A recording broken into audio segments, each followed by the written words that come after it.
જય માતાજી મિત્રો, કેમ છો? મજામાં છો? આજે ઘણા ટાઈમ પછી આપણે બ્લોગ બનાવીએ છીએ. લગભગ 15-20 દિવસ થઈ ગયા છે આપણે વાડી પર જ બ્લોગ બનાવ્યો હતો. તો આજે આપણે જે પહેલાં બ્લોગ 15 દિવસ પહેલાં બનાવ્યો હતો અને આજે બનાવ્યો હતો બ્લોગ, ઘણો ફેરફાર થઈ ગયો છે કે આજે વાડીની મજા વાડી આવ્યો છું. તો ચલો મારા મિત્રો માટે એક બ્લોગ બનાવું. મિત્રો, આજે રીંગણની વાડી મેં બતાવી હતી 2-3 વિડીયોમાં. આજે ઘણા રીંગણ મોટી વાડી થઈ જાય છે, છોડ રીંગણ પણ વીણવામાં ચાલુ થઈ ગયા છે, જોઈ શકો છો. પછી આ છોડનું નામ કહેજો, જેના પણ ખબર હોય એ મિત્રો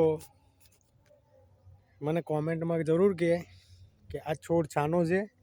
મિત્રો, તમારી વાડીમાં પણ તમે આ છોડ જોયો છે, એના પીળા પીળા ફૂલ જ જોયા છે તમે. જે મિત્રોને ખ્યાલ હોય કે આ છાનો છોડ છે તો મિત્રો મને જરૂર કોમેન્ટમાં જણાવજો.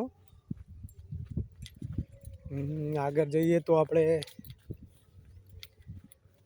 આ લચકો છે, ભેંસો માટે જે આપણે કરીએ છીએ એ ગાયો ભેંસો માટે આપણે લચકાનું વાવેતર કરીએ છીએ તે છે. પછી આ છે પાલક.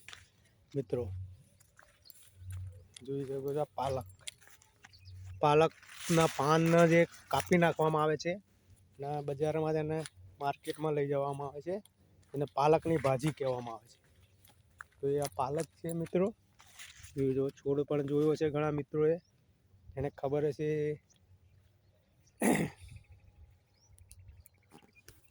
તો આ રીતે આ બાજુ ટામેટીનો પણ પાક છે, ઘણા મિત્રોએ ખબર હશે.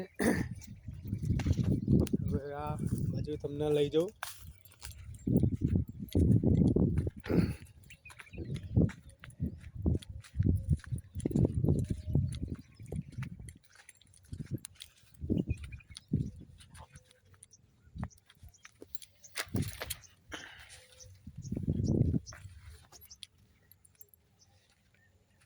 આ ટામેટીનું છોડનું રોપણ કરેલું છે. પાણી નદીનું કુંડી છે. આ ટામેટીની વાડી છે, ટામેટી રોપેલી છે. અને આ કુડી પાણીની, જો અહીંથી કુડીનું પાક માટે જ પાણી આવે. ઢારિયાનું પણ એ કરેલું છે. એ જ રીતે આમ દૂર દૂર સુધી આપ જોઈ શકો છો ટામેટી. આમ ઘઉં દેખાય છે તમને, કપાસ દેખાય છે.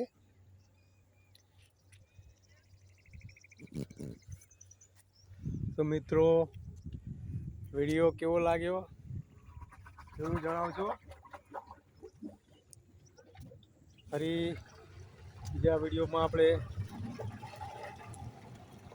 બીજો વિડીયો બનાવીશું. ત્યાં સુધી કોમેન્ટમાં પણ જણાવજો વિડીયો કેવો લાગ્યો. બધાને મારા તરફથી જય માતાજી.